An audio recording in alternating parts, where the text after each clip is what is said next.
the work here at ULSE appeals to me directly at a very core level because of our mission. And my experience is that prior to coming to UL 22 years ago, I worked for a startup organization, and we went through an IPO and we were very commercially oriented. And what I found was that people there were oriented and motivated by money and by the idea that we were going to get rich and we were going to become famous.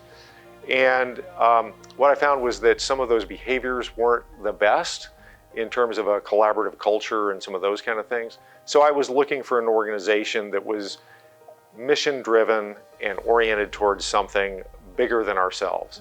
And that's what I found in UL. And so this work of aviation safety, working to keep the flying public safe, and also all the other standards that we develop, which keep people safe at home, at work, and anywhere they are.